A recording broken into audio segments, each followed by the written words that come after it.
बिस्मिल्लाहिर्रहमानिर्रहीम। सज्जनों तो मित्रों, मैं कभी भी खोज करने का दावा नहीं किया। मैं अदब के हवाले नाल परख परचोल का बंदा भी नहीं। मैं जब भी गल की अपने आप को सहाफत के खेत्र का मामूली काम आख्या। मेरी सारी हयाती इस शोबे नाल जुड़ती तफसीर है। मैं अपने पिंड अहमद नगर तो आया तो यह सोच के अमली हयाती शुरू की कि मैं अपनी माँ बोली लिए कुछ अजिहा करना है जिहड़ा मेरे मगरों भी जिंदा रहे। मेरी खुशकिस्मती कि लाहौर आन मगरों वो सज्जन मित्र मिले जिन्होंने अपनी मुहब्बत नाल मैनू वो राह विखाई जिथे मंजिल साफ विखाई दिंदियां सन। पर यह पेंडा उदों ही मुकदा है जदों नीयत साफ होवे ते दिल विच वो जनून ठाठा मारदा होवे जिहदे सामने दुनियादारी का लालच ते लोभ मट्ठा पै जांदा है। मैं शायद पंजाबी सहाफत वाल ना आउंदा। मैं शायद सोचिया भी नहीं सी कि पंजाबी अखबार ते पंजाबी पब्लिशिंग हाउस नूं अपनी जिंदगी का मकसद बना लवांगा। पर एक अजिहा ताने ने मेरी जिंदगी का मकसद बदल के रखता।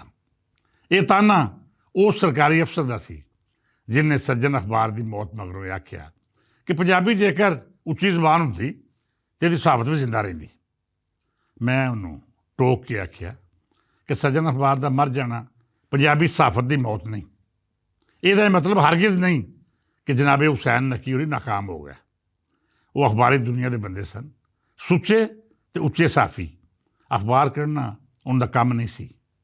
ये तो वही कर सकता है जिसकी सोच कारोबारी होने के नाल नाल अपनी बुरी नाल इश्क जिंदगी तो मौत का मामला हो।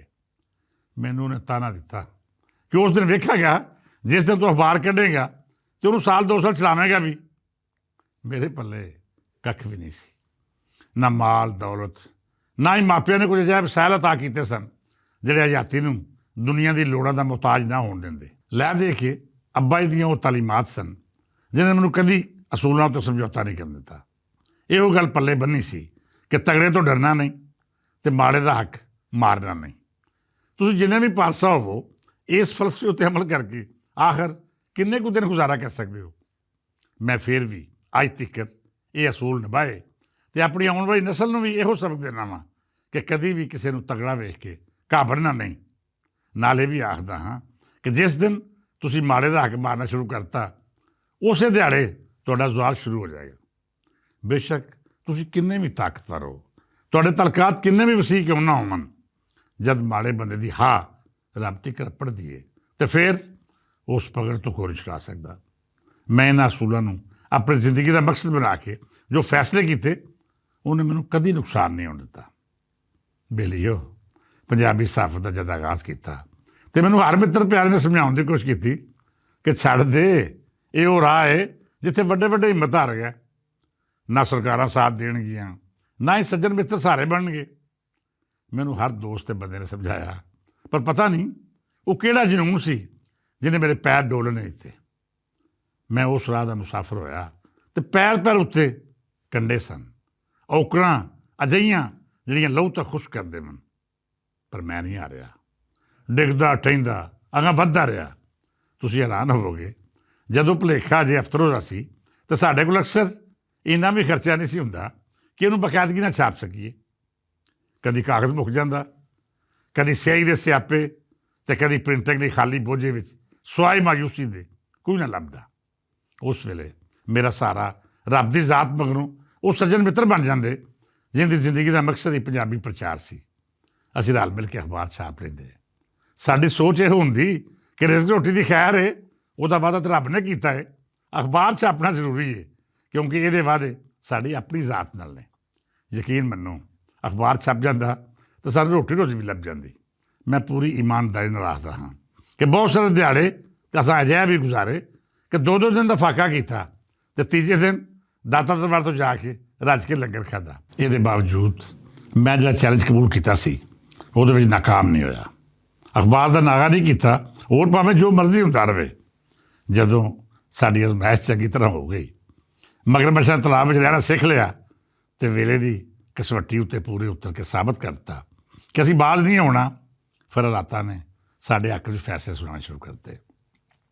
पोस्टमार्टम तो भुलेखा अखबार नूं इश्तिहार भी लभण लग पे तो ये नाल नाल अजिहा दोस्तां की सरपरस्ती भी मिल गई जिहड़े साडे हौसले तो मुतासर होए। अफसरों का भुलेखा ਰੋਜ਼ਨਾਮਾ ਬਣਿਆ ਤਾਂ ਫਿਰ ਪੰਜਾਬੀ ਸਾਫ਼ਤ ਦਾ ਅਜਿਹਾ ਬਾਪ ਸ਼ੁਰੂ ਹੋਇਆ ਜਿਹੜਾ ਰੱਬ ਦਾ ਸ਼ੁਕਰ ਹੈ ਅੱਜ ਵੀ ਪੰਜਾਬੀ ਸਾਫ਼ਤ ਦੀ ਸਭ ਤੋਂ ਵੱਡੀ ਤੇ ਰੋਸ਼ਨ ਮਿਸਾਲ ਦੀ ਹਸੀਅਤ ਰੱਖਦਾ ਹੈ। ਸੱਜਣੋ, ਪੰਜਾਬੀ ਸਾਫ਼ਤ ਦਾ ਦੀਵਾ ਬਾਲ ਕੇ ਮੈਂ ਸਾਬਤ ਕਰਤਾ ਕਿ ਉਹ ਲੋਕ ਝੂਠ ਆਖਦੇ ਸਨ ਜਿਹੜੇ ਦਾਅਵੇਦਾਰ ਸਨ ਕਿ ਇਹ ਬੋਲੀ ਸਾਫ਼ਤ ਦੀ ਬੋਲੀ ਨਹੀਂ, ਜਿਹੜੇ ਦਾਅਵਾ ਰੱਖਦੇ ਸਨ ਕਿ ਪੰਜਾਬੀ ਬੋਲੀ ਮਰ ਗਈ ਹੈ। 2000 ਤੋਂ ਪਹਿਲਾਂ ਇਸ ਬੋਲੀ ਦਾ ਸਮਾਜ ਵਿੱਚ ਕਿਰਦਾਰ ਬਹੁਤ ਘੱਟ ਜਾਏਗਾ। ਮੈਂ ਉਹਨਾਂ ਸਭ ਲੋਕਾਂ ਦੀਆਂ ਜ਼ਬਾਨਾਂ ਪੱਥਰ ਕਰਤੀਆਂ, ਸਾਬਤ ਕੀਤਾ ਕਿ ਰੱਬ ਸੱਚੇ ਦੀ ਮਿਹਰ ਹੋਵੇ ਤੇ ਔਖੇ ਮੰਜ਼ਲਾਂ ਵੀ ਸੌਖੀਆਂ ਹੋ ਜਾਂਦੀਆਂ ਨੇ। ਤੁਹਾਡਾ ਪਿੰਡਾ ਆਪ ਮੰਜ਼ਿਲ ਬਣ ਜਾਂਦਾ ਹੈ। ਸ਼ਰਤ ਸਿਰਫ ਇਹ ਹੈ ਕਿ ਤੁਸੀਂ ਆਪਣੇ ਮਿਸ਼ਨ ਨਾਲ ਮੁਖਲਸ ਹੋਵੋ। ਆਪਣੇ ਮਿਸ਼ਨ ਨੂੰ ਕਾਰੋਬਾਰ ਤੇ ਧੰਦਾ ਨਾ ਬਣਾਓ। ਇਸ ਮਿਸ਼ਨ ਨੂੰ ਆਪਣੇ ਜ਼ਾਤੀ ਮਫਾਦਾਂ ਉੱਤੇ ਕੁਰਬਾਨ ਨਾ ਕਰੋ। ਜਿੱਥੇ ਤੁਹਾਡਾ ਲਾਲਚ ਇਸ਼ਕ ਦੀ ਨਜ਼ਰ ਉੱਤੇ ਗਾਲਬ ਆਇਆ, ਸਮਝ ਲਵੋ ਉੱਥੇ ਸਭ ਕੁਝ ਫਨਾ ਹੋ ਗਿਆ। ਜਿੱਥੇ ਤੁਸੀਂ ਦੁਨੀਆ ਦੇ ਫਰੇਬ ਵਿੱਚ ਆਏ, ਤੁਹਾਡਾ ਦੀਨ ਤੇ ਈਮਾਨ ਗਾਰਤ ਹੋ ਗਿਆ। ਮੈਂ ਆਪਣੇ ਨੌਜਵਾਨਾਂ ਨੂੰ ਇਹ ਸਬਕ ਦੇਣਾ ਹਾਂ ਕਿ ਬੱਚਿਓ, ਹੁਣ ਪੰਜਾਬੀ ਬੋਲੀ ਤੇ ਰਹਿਤਲ ਦੀ ਵਕਾਲਤ ਤੁਹਾਡੇ ਹੱਥ 'ਚ ਸੀ। ਅਸੀਂ ਆਪਣੀ ਆਜ਼ਾਦੀ ਦੇ ਇਸ ਮਿਸ਼ਨ ਦੇ ਨਾਮੇ ਲਾ ਕੇ ਇਹ ਮੁਕੱਦਸ ਅਮਾਨਤ ਸਾਂਭ ਕੇ ਰੱਖੀ। ਹੁਣ ਪੰਜਾਬੀ ਬੋਲੀ ਤੇ ਪੰਜਾਬੀ ਸਾਫ਼ਤ ਤੁਹਾਡੇ ਸਪੁਰਦ ਦੇ। ਮੈਂ ਇਹ ਗੱਲ ਬੜੇ ਫਖਰ ਨਾਲ ਆਖ ਰਿਹਾ ਕਿ ਜੋ ਅਸੀਂ ਖੱਟਿਆ ਵਟਿਆ ਉਹ ਜ਼ਾਇਆ ਨਹੀਂ ਗਿਆ। ਮੇਰੇ ਬੱਚੇ, ਮੇਰੇ ਪੰਜਾਬ ਦੇ ਇਹ ਹੀਰੇ ਸਾਡੇ ਤੋਂ ਵੱਧ ਪੰਜਾਬੀ ਨੇ। ਉਹਨਾਂ ਦੀ ਆਪਣੀ ਬੋਲਣ ਨਾਲ ਜੁੜਤ ਸਾਡੀ ਨਿਸਬਤ ਕਿਤੇ ਜ਼ਿਆਦਾ ਹੈ। ਇਹਨਾਂ ਦਾ ਜਜ਼ਬਾ ਤੇ ਜੋਸ਼ ਵੀ ਉੱਥੋਂ ਸ਼ੁਰੂ ਹੁੰਦਾ ਹੈ ਜਿੱਥੇ ਸਾਡੀ ਮੁਹੱਬਤ ਤੇ ਜਨੂਨ ਮੁੱਕਦਾ ਹੈ। ਮਤਲਬ ਇਹ ਕਿ ਪੰਜਾਬੀ ਸਾਫ਼ਤ ਤੇ ਬੋਲੀ ਹੁਣ ਚੜ੍ਹਦੀ ਕਲਾ ਵਿੱਚ ਹੈ। ਇਸ ਦਾ ਮੁਸਤਕਬਲ ਰੋਸ਼ਨ ਤੇ ਸ਼ਾਨਦਾਰ ਹੈ। ਸਾਨੂੰ ਕੋਈ ਸ਼ਰਮਿੰਦਗੀ ਨਹੀਂ ਕਿ ਅਸੀਂ ਆਪਣੀ ਬੋਲੀ ਲਈ ਕੁਝ ਨਹੀਂ ਕੀਤਾ। ਅਸੀਂ ਮਾਯੂਸ ਵੀ ਨਹੀਂ ਕਿ ਆਉਣ ਵਾਲੀ ਨਸਲਾਂ ਨੂੰ ਅਸੀਂ ਕੁਝ ਦੇ ਕੇ ਨਹੀਂ ਜਾ ਰਹੇ। ਅਸੀਂ ਜੋ ਦਿੱਤਾ ਉਸ ਦੀ ਸੰਭਾਲ ਇਹਨਾਂ ਨੇ ਖੂਬ ਕੀਤੀ ਤੇ ਇਨਸ਼ਾ ਅੱਲਾਹ ਤਾਲਾ ਇਹਨਾਂ ਮਗਰੋਂ ਆਉਣ ਵਾਲੀਆਂ ਨਸਲਾਂ ਵੀ ਆਪਣੀ ਬੋਲੀ ਦੇ ਝੰਡੇ ਨੂੰ ਉੱਚਾ ਰੱਖਣਗੀਆਂ। ਇਸ ਦੁਆ ਨਾਲ ਇਜਾਜ਼ਤ ਦਿਓ ਕਿ ਸਾਡੀ ਬੋਲੀ ਤੇ ਰਹਿਤਲ ਹਮੇਸ਼ਾ ਚੜ੍ਹਦੀ ਕਲਾ ਵਿੱਚ ਰਹੇ। ਜੁਗ ਜੁਗ ਜੀਵੇ ਸਾਡਾ ਸੋਹਣਾ ਪੰਜਾਬ, ਜਮ ਜਮ ਜੀਵਨ ਇਸ ਪੰਜਾਬ ਦੇ ਵਸਣ ਵਾਲੇ, ਤੇ ਹਮੇਸ਼ਾ ਇਸ ਧਰਤੀ ਉੱਤੇ ਰੱਬ ਦੀਆਂ ਰਹਿਮਤਾਂ ਤੇ ਨਿਮਤਾਂ ਦੀ ਛਾਂ ਰਵੇ। ਕੱਲ੍ਹ ਫੇਰ ਕਿਸੇ ਨਵੇਂ ਮੌਜੂ ਨਾਲ ਮਿਲਾਂਗੇ, ਵਿਚਾਰ ਵਟਾਂਦਰਾ ਵੀ ਹੋਵੇਗਾ ਤੇ ਦਿਲ ਦੀਆਂ ਗੱਲਾਂ ਵੀ ਸਾਂਝੀਆਂ ਹੋਣਗੀਆਂ। ਅੱਜ ਲਈ ਇਜਾਜ਼ਤ ਦਿਓ। ਰੱਬ ਰੱਖਾ।